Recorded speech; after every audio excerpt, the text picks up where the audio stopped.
வணக்கம். இன்று நாம் பேசப்போகும் விஷயம் உங்கள் வாழ்க்கையின் திசையை மாற்றப் போகும் ஒரு மகா ரகசியம். நாம் வாழும் வீடு என்பது வெறும் செங்கற்களாலும் மணலாலும் கட்டப்பட்ட கட்டிடம் அல்ல. அது பிரபஞ்சத்தின் ஆற்றலை சேமித்து வைக்கும் ஒரு களம். பல நேரங்களில் நாம் எவ்வளவுதான் கடினமாக உழைத்தாலும் செல்வம் நம்மிடம் நிலைப்பதில்லை. பணம் வருவதும் போவதுமாக இருக்கிறதா, அல்லது கடன் சுமை உங்களை அழுத்துகிறதா? இதற்கெல்லாம் காரணம் உங்கள் வீட்டில் உள்ள ஆற்றல் ஓட்டத்தில் இருக்கும் தடைகளாக இருக்கலாம். நம் முன்னோர்கள் வகுத்து வைத்த வாஸ்து சாஸ்திரம் என்பது வெறும் மூடநம்பிக்கை அல்ல, அது ஒரு மாபெரும் அறிவியல். உங்கள் வீட்டின் திசைகளையும் அங்கே நீங்கள் வைக்கும் பொருட்களையும் சரியாக அமைப்பதன் மூலம் ஒரு சாதாரண மனிதனும் குபேரனைப் போன்ற செல்வத்தை பெற முடியும்.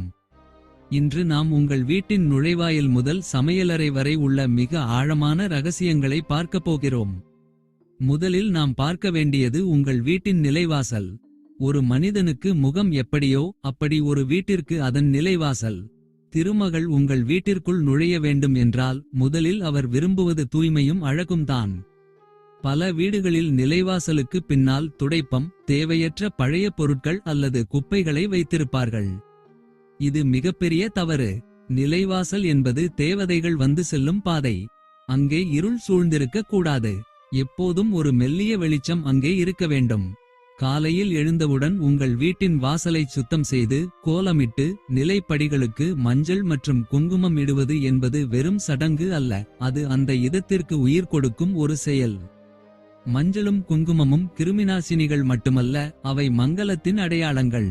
நீங்கள் எப்போது நிலைவாசலை போற்றுகிறீர்களோ அப்போது அந்த வீடு ஒரு கோயிலாக மாறுகிறது. அடுத்ததாக திசைகளைப் பற்றி நாம் விரிவாக பேச வேண்டும். வடகிழக்கு திசை, அதாவது ஈசானிய மூலை என்று அழைக்கப்படும் பகுதி ஒரு வீட்டின் ஆன்மா போன்றது. இந்த திசை எப்போதும் பாரமில்லாமல் இருக்க வேண்டும். பல வீடுகளில் இந்த மூலையில் கனமான பீரோக்களையோ அல்லது தேவையற்ற பழைய இரும்பு பொருட்களையோ அடுக்கி வைத்திருப்பார்கள். இது அந்த வீட்டின் வளர்ச்சியை அடியோடு பாதிக்கும்.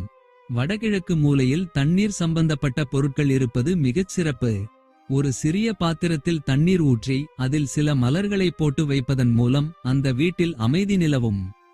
தண்ணீர் என்பது செல்வத்தின் குறியீடு. ஓடும் நீர் எப்படி தடையின்றி பாய்கிறதோ அப்படி உங்கள் வீட்டில் பணப்புழக்கம் அதிகரிக்க இந்த திசையை சுத்தமாக வைத்திருப்பது அவசியம். அதேபோல் இந்த திசையில் கழிவறை அமைப்பது அந்த வீட்டின் வறுமைக்கு முக்கிய காரணமாகிவிடும். அப்படி ஏதேனும் தவறுகள் இருந்தால் அதை சரி செய்ய பரிகாரங்களை விட அந்த இடத்தை தூய்மையாக வைத்திருப்பதே முதல் படி. இப்போது நாம் சமையலறைக்கு செல்வோம். சமையலறை என்பது அந்த வீட்டின் ஆரோக்கியம் மற்றும் செல்வத்தின் ஊற்றுக்கண். இது தென்கிழக்கு திசையில், அதாவது அக்னி மூலையில் அமைந்திருப்பது சிறப்பு. நெருப்பு என்பது அழிக்கும் சக்தி மட்டுமல்ல, அது ஆக்கும் சக்தியும் கூட. உங்கள் அடுப்பு எப்போதும் சுத்தமாக இருக்க வேண்டும்.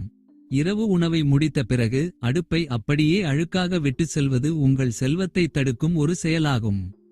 அன்னபூரணி வாசம் செய்யும் இடம் உங்கள் சமையலறை. அங்கே எப்போதுமே தானியங்கள் குறையாமல் இருக்க வேண்டும். குறிப்பாக உப்பு, அரிசி மற்றும் பருப்பு வகைகள் எப்போதும் நிறைந்திருக்க வேண்டும்.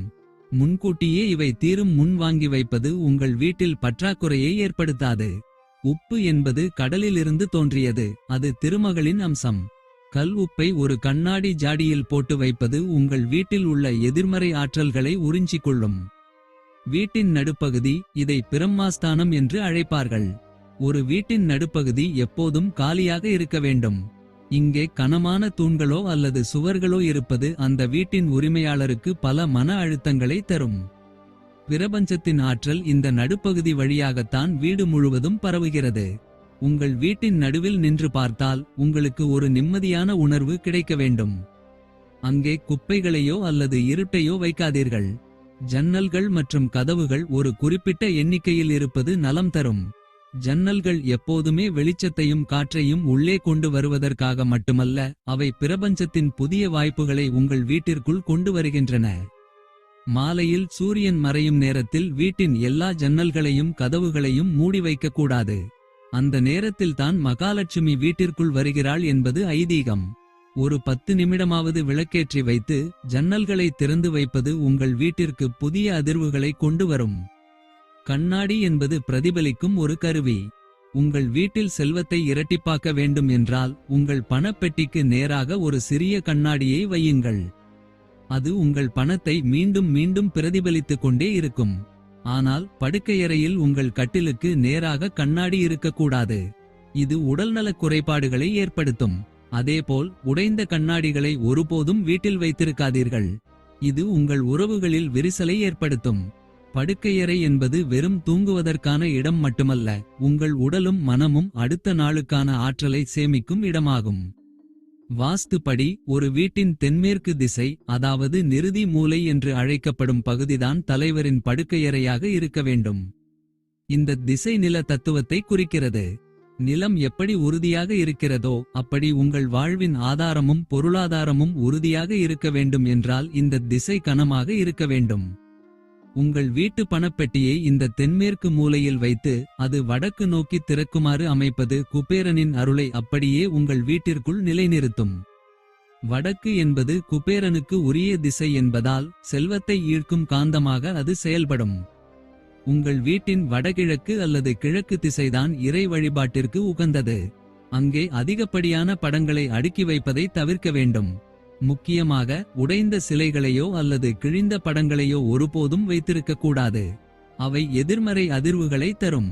பூஜை அறையில் எப்போதும் ஒரு நெய் விளக்கு அல்லது நல்லெண்ணெய் விளக்கு எரியும் இடத்தை பார்த்து வையுங்கள்.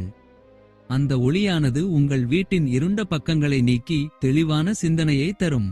தெளிவான சிந்தனை இருக்கும் இடத்தில்தான் சரியான முதலீடுகளும் சரியான பொருளாதார முடிவுகளும் எடுக்கப்படும். தண்ணீர் சொட்டிக்கொண்டே இருக்கும் குழாய்கள் உங்கள் கையில் இருக்கும் பணம் வீண் செலவாக போய்கொண்டிருக்கிறது என்பதன் அறிகுறி. நீர் என்பது செல்வத்தின் வடிவம், அது வீணாவது செல்வச் சிதைவுக்கு சமம். அதேபோல் கழிவறையின் கதவுகள் எப்போதும் மூடியே இருக்க வேண்டும். கழிவறை என்பது தேவையற்ற கழிவுகளை வெளியேற்றும் இடம். அதன் கதவு திறந்து இருந்தால் அங்கிருக்கும் எதிர்மறை ஆற்றல் உங்கள் வீட்டின் மங்கலமான இடங்களுக்குள் பரவும். வீட்டின் சுவர்களில் பயன்படுத்தப்படும் வண்ணங்கள் அந்த வீட்டின் அதிர்வுகளை தீர்மானிக்கின்றன. அடர் கருப்பு அல்லது அடர் நீல நிறங்களை வீட்டிற்குள் அதிகப்படியாக பயன்படுத்துவதை தவிர்க்க வேண்டும். அதற்கு பதிலாக வெளிர் மஞ்சள், சந்தன நிறம் அல்லது வெள்ளை நிறங்களை பயன்படுத்தும்போது அது அமைதியையும் தெளிவையும் தரும். மஞ்சள் நிறம் என்பது குரு பகவானின் அம்சம். அது ஞானத்தையும் செல்வத்தையும் ஒருங்கே தரும். முட்கள் நிறைந்த செடிகளை வீட்டிற்குள் வளர்ப்பதை தவிர்க்க வேண்டும். இது குடும்ப உறுப்பினர்களிடையே கருத்து வேறுபாடுகளை உருவாக்கும். செடிகள் வாடுவது அந்த வீட்டின் வளர்ச்சியை பாதிக்கும் ஒரு சமிக்ஞையாகும். படிக்கட்டுகள் எப்போதுமே வலஞ்சுழியாக அமைய வேண்டும். இது முன்னேற்றத்தை குறிக்கும். படிக்கட்டுகளுக்கு கீழே உள்ள இடத்தை எக்காரணம் கொண்டும் சமையலறையாகவோ அல்லது பூஜை அறையாகவோ பயன்படுத்தக்கூடாது. ஓடாத கடிகாரங்களை ஒருபோதும் வீட்டில் வைத்திருக்காதீர்கள். காலத்தின் ஓட்டம் நின்றுபோனால் உங்கள் வாழ்க்கையின் முன்னேற்றமும் தேங்கிவிடும். உடைந்த கண்ணாடி பொருட்கள், பழுதடைந்த மின்னணு சாதனங்கள் என எதையும் சேர்த்து வைக்காதீர்கள். உங்கள் வீட்டில் நீங்கள் அணியும் உடைகள் மற்றும் பயன்படுத்தும் துணிகள் கூட ஒரு அதிர்வை உருவாக்குகின்றன. எப்போதும் கிழிந்த உடைகளையோ அல்லது அழுக்கான துணிகளையோ வீட்டில் அணிந்திருப்பதை தவிர்க்க வேண்டும். இது உங்கள் உடலில் உள்ள ஆற்றலை குறைப்பதோடு வறுமைக்கான அதிர்வுகளை ஈர்க்கும். திருமகள் எப்போதும் பொலிவும் சுத்தமும் உள்ள இடத்தில்தான் வாசம் செய்வாள். அதேபோல் உங்கள் படுக்கை விரிப்புகள் எப்போதும் மடிப்புகள் இல்லாமல் சுத்தமாக இருக்க வேண்டும். காலையில் எழுந்தவுடன் உங்கள் படுக்கையை சீராக அடுக்கி வைப்பது அன்றைய தினத்தின் வெற்றிக்கான முதல் படியாகும். ஒழுங்கு இருக்கும் இடத்தில் செல்வம் தானாகவே வந்து சேரும். உங்கள் வீட்டின் கழிவுநீர் செல்லும் பாதைகள் மற்றும் குழாய்களில் அடைப்பு இல்லாமல் பார்த்துக் கொள்ளுங்கள். வீட்டில் தண்ணீர் தேங்கி நிற்பது அல்லது கழிவுநீர் வெளியேறாமல் இருப்பது உங்கள் பொருளாதார முன்னேற்றத்தில் தேக்க நிலையை உருவாக்கும். மொட்டை மாடியில் தேவையற்ற பழைய பொருட்கள், உடைந்த மரச் சாமான்கள் அல்லது இரும்பு துண்டுகளை குவித்து வைக்காதீர்கள். மொட்டை மாடி என்பது ஆகாய தத்துவத்தோடு தொடர்புடையது. அது எப்போதும் திறந்த நிலையிலும் தூய்மையாகவும் இருக்க வேண்டும். பூஜை அறையில் விளக்கேற்றிய பிறகு ஒரு நிமிடம் அமைதியாக அமர்ந்து உங்கள் வீடு முழுவதும் ஒளி பரவுவதை மனக்கண்ணால் பாருங்கள். அந்த ஒளியானது உங்கள் வீட்டின் ஒவ்வொரு மூலையிலும் உள்ள இருளை நீக்குவது போல கற்பனை செய்யுங்கள். உங்கள் எண்ணங்கள் எத்தகைய வலிமை கொண்டவை என்றால், நீங்கள் எதை ஆழமாக நம்புகிறீர்களோ அது உங்கள் வீட்டின் சுவர்களில் அதிர்வுகளாக பதியும். அதனால்தான் வீட்டில் எப்போதும் சண்டையிடுவதோ அல்லது தீய சொற்களை பேசுவதோ கூடாது என்கிறார்கள். நீங்கள் பேசும் ஒவ்வொரு சொல்லும் அந்த வீட்டில் தங்கி பின்னாளில் அதுவே உங்களுக்கு பலனாக திரும்பும். ஆக்ரோஷமான மிருகங்கள், போர்க்களக் காட்சிகள் அல்லது சோகமான முகங்கள் கொண்ட படங்களை வீட்டின் சுவர்களில் மாட்டாதீர்கள். ஓடும் குதிரைகள், சிரிக்கும் குழந்தைகள் அல்லது இயற்கை எழில் கொஞ்சும் காட்சிகள் உங்கள் மனதிற்கு உற்சாகத்தை தரும்.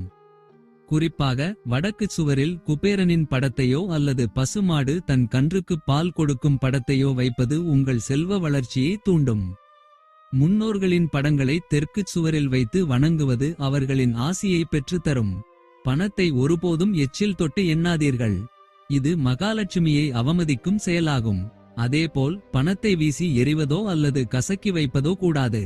நீங்கள் எதை மதிக்கிறீர்களோ அதுதான் உங்களிடம் தங்கும். உங்கள் வீட்டின் வடதிசையில் ஒரு சிறிய பச்சை நிறப் பொருளை அல்லது மரக்கன்றுகளை வைப்பது புதன் கிரகத்தின் அருளை பெற்றுத்தரும்.